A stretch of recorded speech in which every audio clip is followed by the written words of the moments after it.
Dnes budem hľadať na tejto pláži. Som v meste Helensburgh. Toto mestečko je na severozápade od Glasgow, takže je to dlhšia cesta autom dostať sa sem. Na tejto pláži som ešte nikdy nehľadal, takže dnešok to bude hlavne o testovaní, či sa mi tu vôbec niekedy v budúcnosti oplatí prísť. Voda ešte nie je dole, čakám na odplyv, ten bude zhruba o 2 hodinky. Takže mám zhruba 3-4 hodinky času na hľadanie, pokým sa nezotmie. Pretože odplyv, nízky odplyv zhruba v čase, keď bude západ slnka. Tak, držte mi palce a ako vždy zaželajte mi šťastie. Uvidíme sa na pláži. Alebo nie na pláži. Uvidíme sa o niekoľko sekúnd. Som ďalej od domu, takže znova tu nechám na pláži jeden suvenír. Znova to je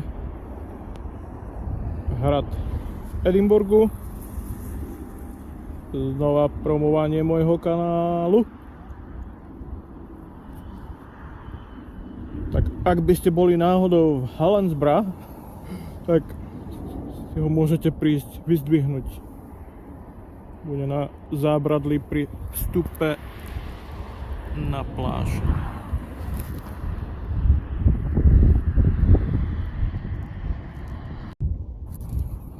Takže toto nie je prvý signál, ale prvý zaujímavý signál z ID 6869. Tak dúfajme, že to nebude hliník, ktorý sa odsťahoval do Humpolce.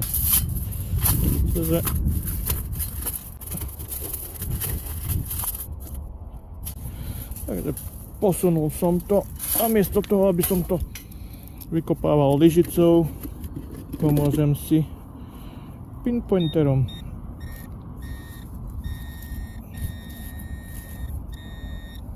A začíname celkom dobre. Pretože prvý signál a hneď minca moderných 20p. Minule som vám hovoril, že 20p je zhruba okolo ID 70, 71, 72, ale nemôžete to brať tak precízne, pretože žiaden detektor vám nepovie presne, čo máte pod cievkou. Musíte to vykopať a skontrolovať, ale zhruba okolo 70. A toto bolo ID 69. To znamená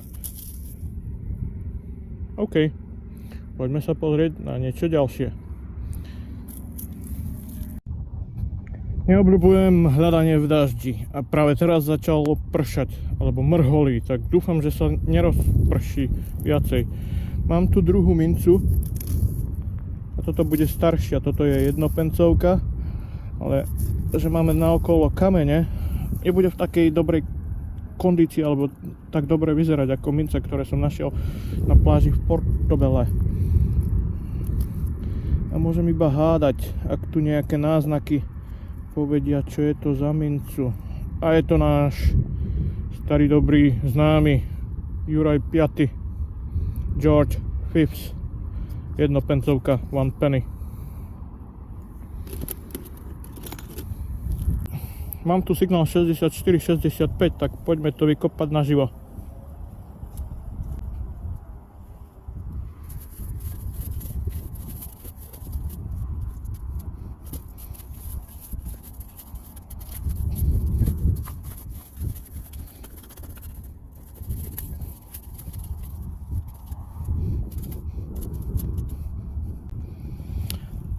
Takže zmenilo sa to na 67-68.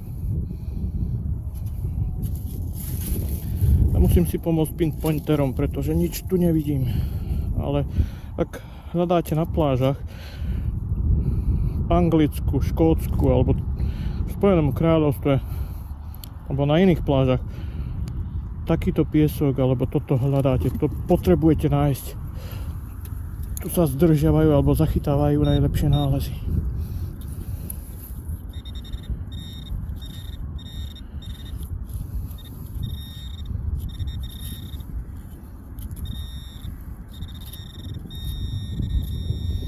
Keď pochybujem, že by toto mal byť dobrý nález. Ale zdá sa mi, že to je olovená guľka.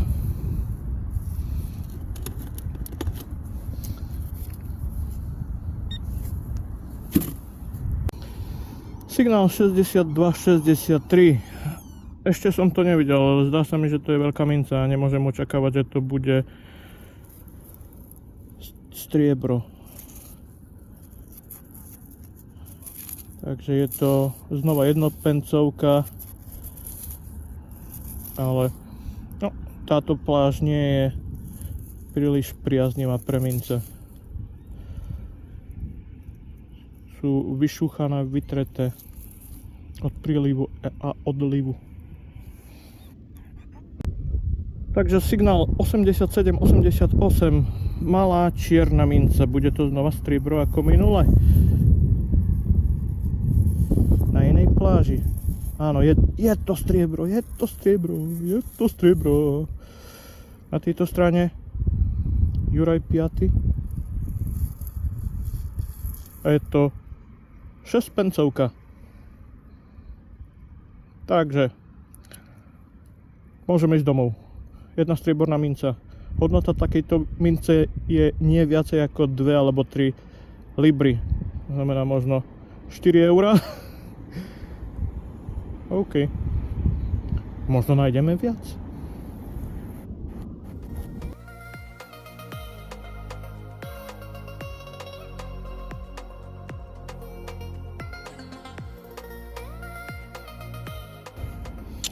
Nebudem nahrávať každú mincu, ktorú nájdem, ale teraz som sa rozhodol, že prečo nie.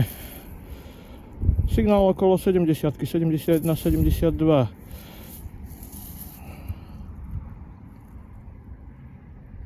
A to má, slušne povedané, poser. Znova veľká strieborná minca. A hore na promenáde páni pozerajú, že čo som našiel. Tak urobím zo pár fotiek a znova s vami budem zo pár sekúnd. Takže planý poplach, nie je to striebro, je to kupronikel, pol koruny, half crown Alžbety II. Bol to signál 71-72, to znamená, ak by to bolo striebro, tak by to malo byť okolo 90-ky. Ale na chvíľu tam zapumpovalo v srdiečku. Spomínal som signál 90 a tu máme krásny príklad 90-ky. Plechovka od Coca-Coly. Alebo od nejakého sladeného nápoja. A mám tu staršiu jednopencovku. Toto je kráľovna Viktória. Ale pozrite sa, aká je tenká. Tak tu keď dám do tumblera, tak mi z nej nič nezostane.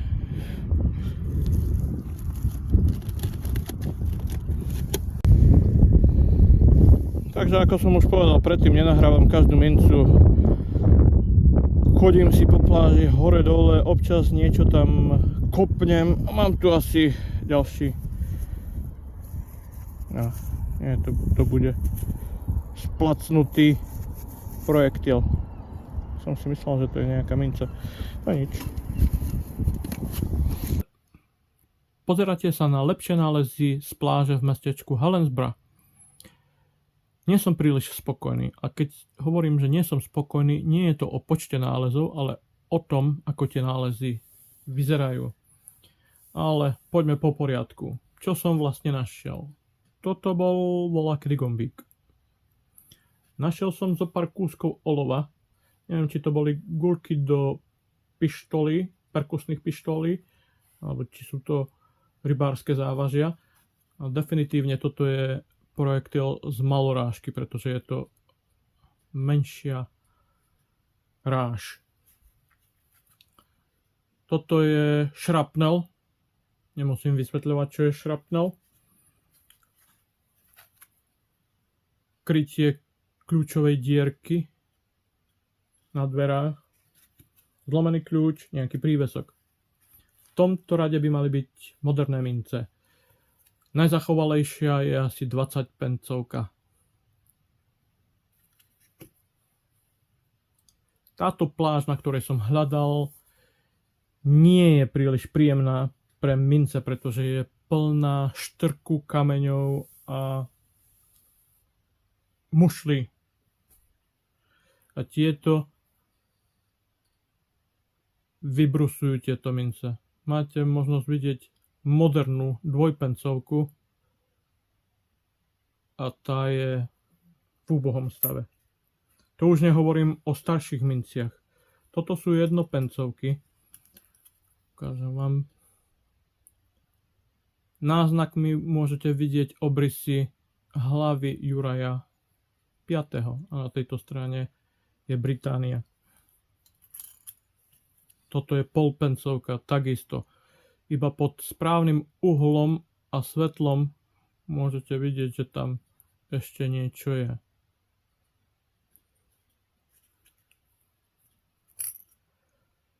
Čo vám ešte ukážem?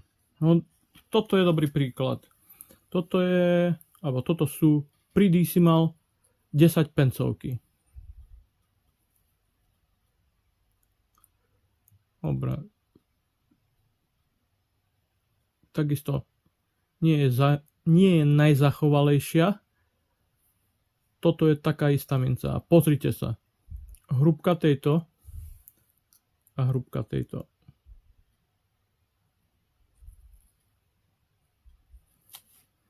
Morské vlny, piesok, kamene. Čo viac k tomu povedať? Ale na túto pláž sa mi zdá, že je vhodné sa vrátiť.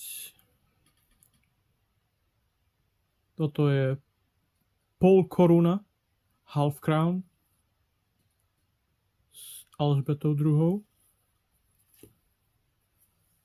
Našiel som nejaký odznak alebo brož so zvyškami emailu, ale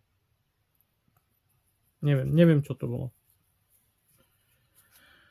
A iba jedno striebro. 6 pencovka Juraja V. Tak, čo si myslíte o výsledku tohto hľadania? Stálo to za to ísť autom hodinu a 20 minút, tam hodinu a 20 minút späť? Takže ďakujem vám za sledovanie tohto videa. Máte možnosť subscribovať, komentovať, lajkovať. Skrátka, nechať nejaké znamenie o tom, že ste tu boli. Nejakí duchovia. Na dnes by to asi stačilo. A ako zvyčajne, if you want to see what I'll find on my next one, be with me and you will see. Teraz už iba čaute, hádam sa uvidíme na budúce. A na záver iba rýchla ukážka šrotu a odpadu, ktorý som našiel na tejto pláži. Veľká mosadzná matica, rybárske závažia, kúsky olova a ďalšie kúsky neželezných kovov.